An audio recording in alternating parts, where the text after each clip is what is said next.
Estamos de volta para dar sequência na série que nós começamos em Filipenses, na carta de Filipenses. Semana passada nós vemos Filipenses capítulo 1 e hoje nós vamos ver Filipenses capítulo 2. Portanto, eu quero convidar você a abrir sua Bíblia em Filipenses 2, de 1 a 3. Se por estarmos em Cristo nós temos alguma motivação, alguma exortação e amor, alguma comunhão no Espírito, alguma profunda afeição e compaixão, completem a minha alegria, tendo o mesmo modo de pensar, o mesmo amor, um só Espírito e uma só atitude.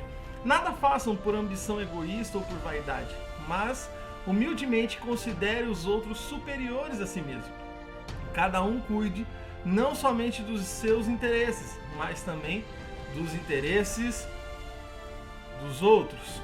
Então, Paulo, ele está nessa carta, a carta da alegria, e ele continua falando sobre a questão da alegria. Então ele começa aí no versículo 1 falando sobre consolação, a consolação de amor, entendeu? Essa palavra também pode ser traduzida como encorajamento. Encorajamento, anote isso. É a ideia de vir ao lado para ajudar, para aconselhar, para exortar.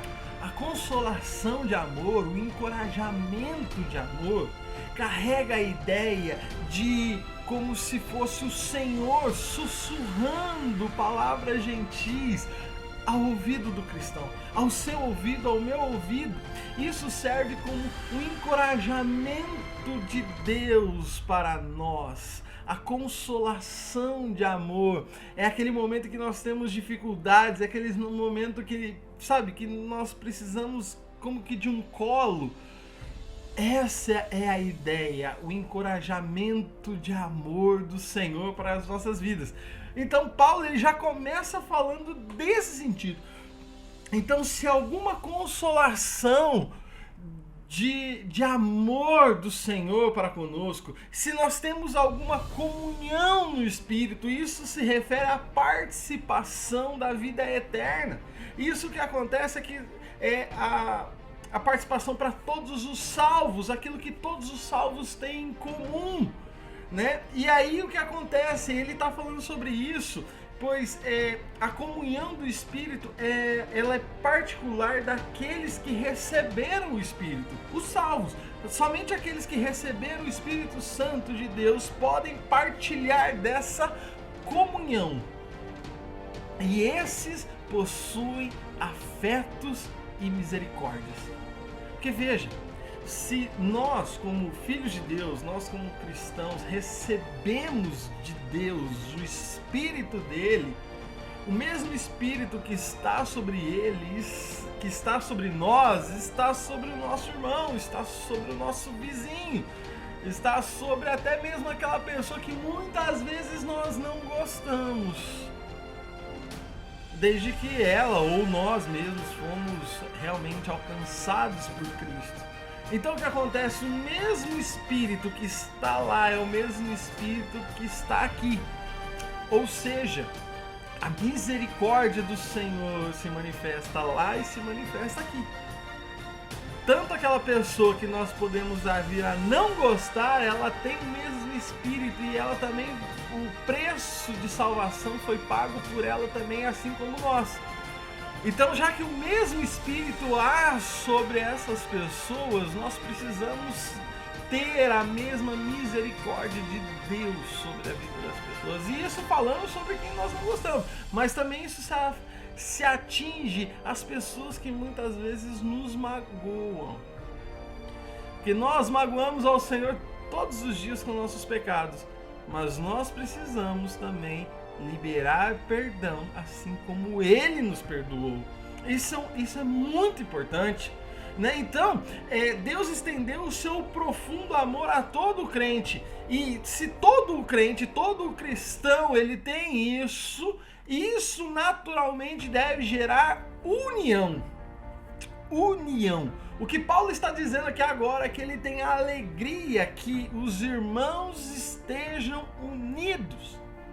É preciso união dentro da igreja, é preciso união dos filhos de Deus. Uma vez que não há união, alguém não é salvo, ou alguém ainda não entendeu o processo de salvação. Filipenses 2 já começa a nos mostrar que nós precisamos estar unidos e termos ternos afetos de misericórdia. E aí, no versículo 2, ele vem dizer: completai a minha alegria.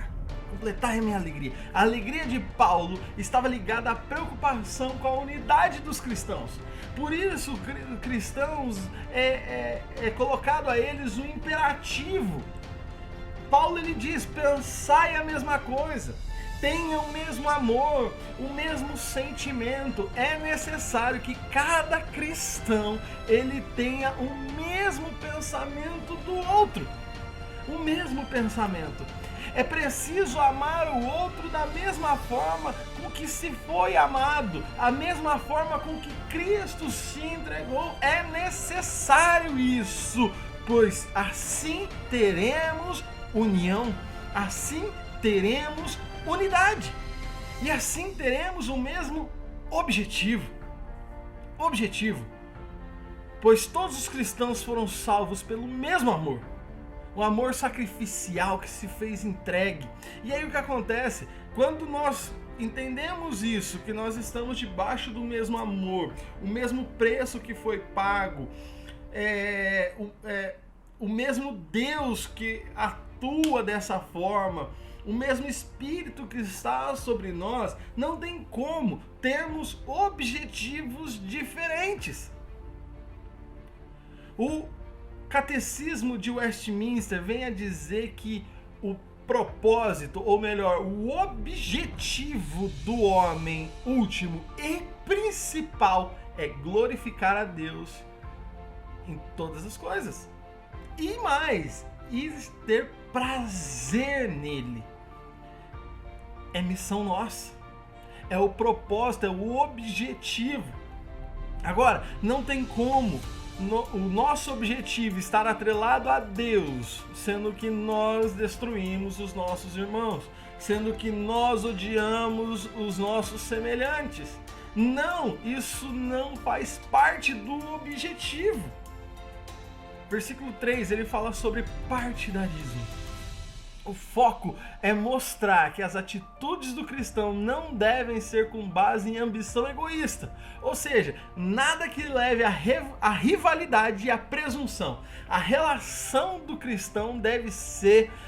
Eu vi esses dias isso, um cara falando, não tinha nada a ver, mas eu peguei o princípio. E a pessoa disse que, bom, para terminar a frase, a relação do cristão deve estar envolvida sempre no ganha-ganha. A pessoa da onde eu tirei isso, esse princípio do ganha-ganha, estava falando sobre investimentos, sobre vida financeira, essas coisas, eu estava acompanhando.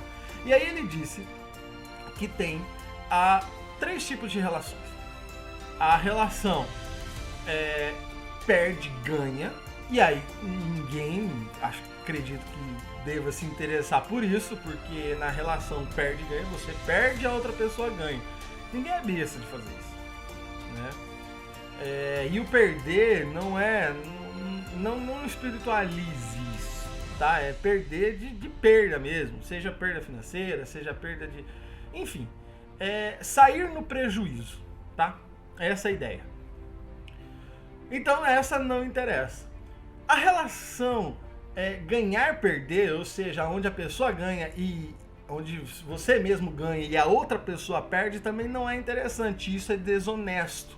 Isso não é justo, então isso não é legal. Mas a relação ganha-ganha, onde você ganha e a outra pessoa ganha, isso sim é a relação boa, perfeita e agradável. Porque veja, se você tem uma relação com o seu irmão, você precisa ganhar.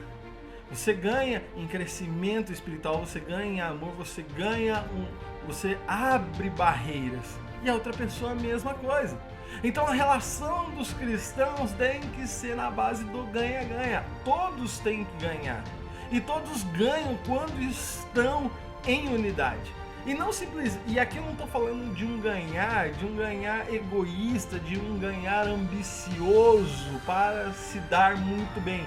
Não, mas um ganhar natural, algo que brota do Espírito de Deus, ganhar relacionamento, ganhar unidade.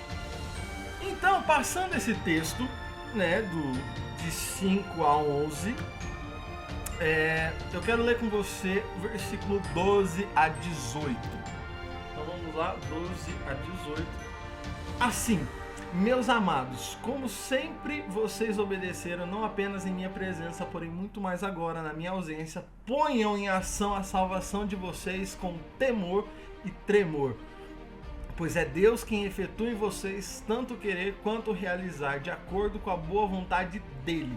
Façam tudo sem queixas, sem discussões, para que venham a tornar-se puros e irrepreensíveis, filhos de Deus inculpáveis, no meio de uma geração corrompida e depravada, na qual vocês brilham como estrelas no universo, retendo firmemente a palavra da vida. Assim, no dia de Cristo, eu me orgulharei de não ter corrido nem me esforçado inutilmente. Contudo, mesmo que eu seja derramado como oferta de bebida sobre o serviço que provém da fé que vocês têm, o sacrifício que oferecem a Deus, estou alegre e me regozijo com todos vocês. Estejam vocês também alegres e regozijem-se comigo. Então, aqui no versículo 12, ele diz sobre desenvolver a salvação. A ideia é trabalhar continuamente para realizar ou completar alguma coisa. Lembra que nós falamos objetivo? Então, aqui continua a mesma ideia, a ideia de desenvolver a salvação. Nós temos um objetivo. Isso não se trata de salvação por obras, nada disso. Esquece essa ideia, isso não é bíblica, isso não existe, salvação é pela fé. Mas continuando, desenvolver a salvação é a responsabilidade do cristão na busca efetiva pela obediência no processo de santificação.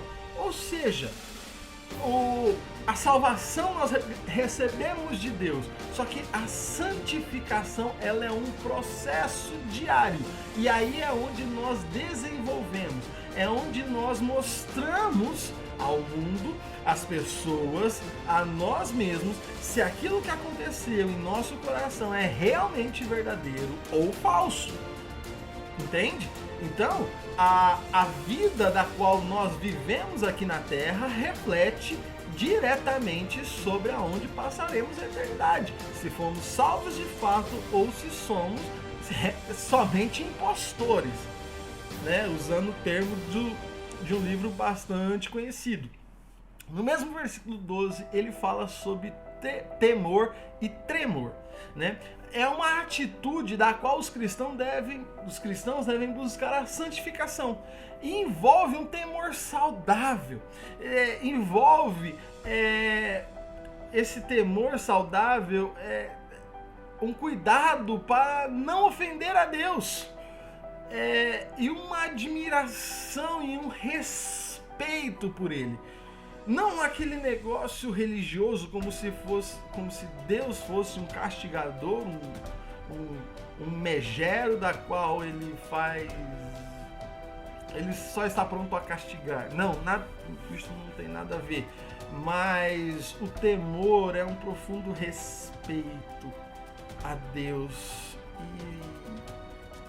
e a admiração. Eu acho que isso é muito interessante, a questão da admiração. Eu acho que ela é muito válida nesse sentido, porque quando você tem a admiração por alguém, você procura agradar essa pessoa. Se você tem contato com ela, você procura respeitá-la. É natural pensar o que aquela pessoa gostaria quando você tem uma admiração. E quando nós temos uma admiração por Deus que está envolvida nessa questão de temor e tremor, isso se refere muito a essa questão de admiração, de entender de considerar aquilo que Deus gosta, de fazer aquilo que agrada a Ele, não simplesmente levar a nossa vida de forma leviana, como muitos levam por aí. Então isso é bem interessante. E aí ele fala no versículo 13 sobre o querer e o efetuar. Deixa eu ler novamente esse texto. Pois é Deus quem efetua em vocês tanto querer quanto realizar ou efetuar, de acordo com a vontade dele. Então o que é interessante é que é o Senhor, Ele quem produz as boas obras na sua vida. É Ele quem produz o fruto do Espírito na vida do cristão. A ideia de querer não é algo leviano, mas é algo com foco e no propósito planejado por Deus para mim e para a sua vida. O poder de Deus faz com que a sua igreja viva uma vida piedosa. Uma vida piedosa. E isso é muito interessante porque é Ele quem efetua o querer, Ele que gera o desejo, mas é Ele também que faz com que aconteça. Ele opera o querer e o efetuar. Isso é maravilhoso. Isso é maravilhoso. Nós estamos nas mãos do Senhor. E no versículo 17 e 18 ele vai dizer: alegro. E ele diz: alegrai-vos. Olha só que coisa interessante. Ele repete essa ideia, né? No versículo 18 ele diz também: e vocês também estejam alegres e regozijem-se comigo, ou seja, alegrem-se comigo. Uma atitude mútua de alegria deve acompanhar todo o serviço cristão, independente daquilo que se está fazendo. A alegria de servir a Deus deve estar envolvida no coração do homem.